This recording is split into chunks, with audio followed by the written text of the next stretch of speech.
Phase 3 is kicking off, and I got to ask about this because we started off camera talking about this.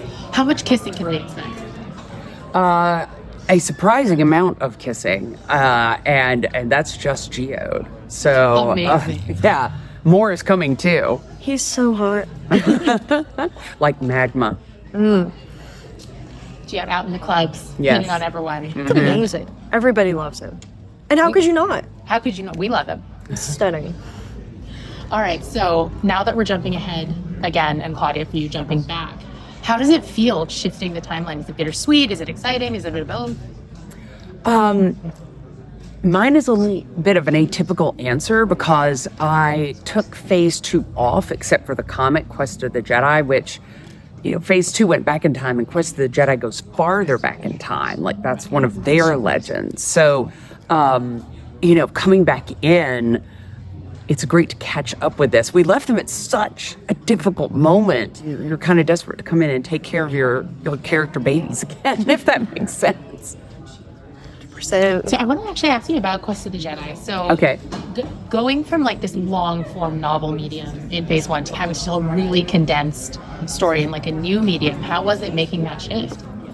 I loved it. I'd long had an idea of like a Jedi who really did commune with the Force primarily through dreams and visions.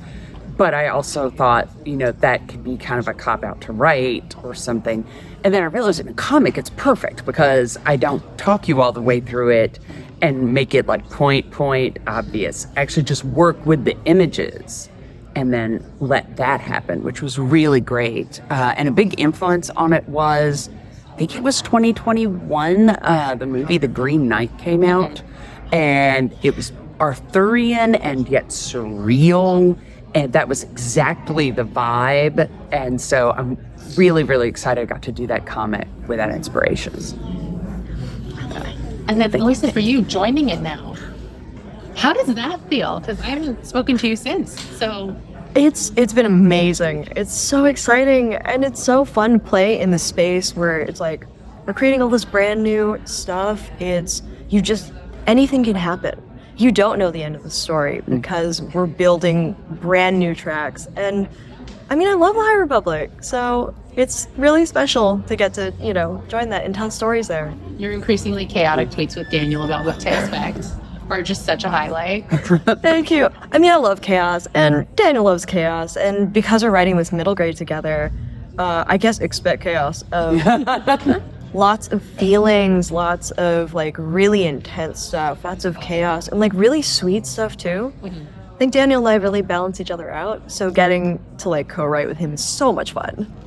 So, no spoilers, obviously, but hurtling into this final third, working as pieces of a larger whole, how does it kind of feel writing the thing, knowing that it's all feeding into this grand finale? You tell me if this is too much, Mike. The original plan was that my book, The Final Way, would actually be the last book. And what is planned for Charles's last book is so awesome. I was like, you have to publish me before that. It's like trying to be like having the Beatles for your opening act. Don't do it. Don't try to follow that. That said, I hope I'm bringing something really great to the table, but you guys are going to love where this is going. Absolutely. I'm so excited. I love reading everybody's stuff, and I just feel so inspired all the time. I know it's like, I don't know, that's kind of silly, but I really do. And I think getting to come in this last act and get to like help push it forward and build, like I said, build new stuff. It's so special to like try to stick that landing. And I think we're gonna do everything's incredible. I can't wait for your book. I can't wait for Charles's book. I can't wait for everybody's books. Just the anticipation. So with Tales of Light and Life that just came out, these were very slice of life stories dealing with larger ramifications of stuff, but still very slice of life. So how do you two approach kind of making time for these slice of life moments in this very large, chaotic, galaxy-changing story? All right. This is probably more answer than you're looking for, but I love more answer. no. Many years ago, I read this it was an interview with a psychologist who worked in refugee situations, helping people who've been, scarred by war. They had to leave their homes, and it's absolutely desperate. And this psychologist said, fully half of the people that came to her, it was things like, I'm having a fight with my husband, or my children don't listen to me, or et cetera. The exact same things that somebody in a normal situation would come to with. And they said, people don't stop being who they are, even in these moments. And those things, their relationships and things about their daily life, don't stop mattering to them because they're caught up in this. And that's a thing that I actually think is really important to remember. Nobody is thinking about the big picture all the time. Even if the big picture is massively big, they're still who they are. They still feel what they feel, and it's going to matter to them.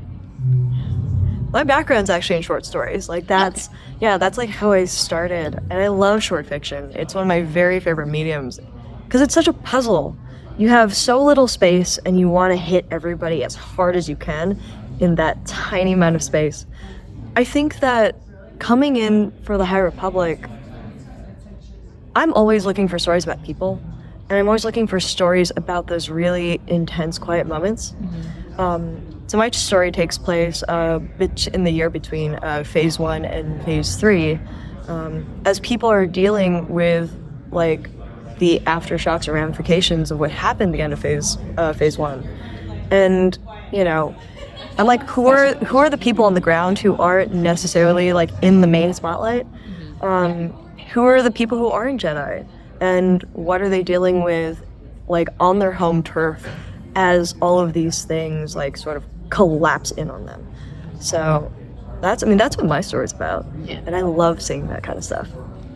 So on a lighter note, I'm aware it's a tricky one, but other than your own characters, your own books, what has been your highlight so far, if you had to pick one?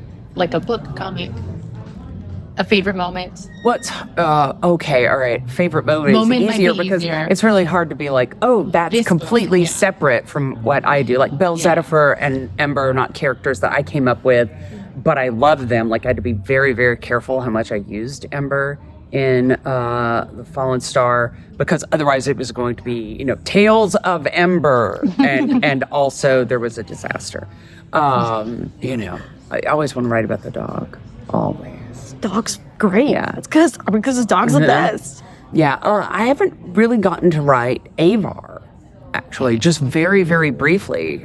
She has not come through my things much, and I'm really fascinated with where that character has gone, and I'm very excited about where she's going. I think I could say that much. So I would say Avar. It's enough to get everyone hyped. Oh, yeah. Ooh. This one's so hard because everything's so new. So I've been reading everything without being part of the team before, and so there's so many highlights. This one's kind of a silly answer. I love silly answers. You tell me if this counts or not.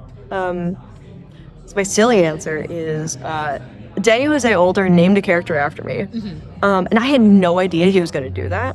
So then suddenly he asked me hey, if you were in Star Wars, what would you want to be? And I was like, I would probably be not a Jedi. I'd be the harried secretary for an assassin organization or bounty hunters organization.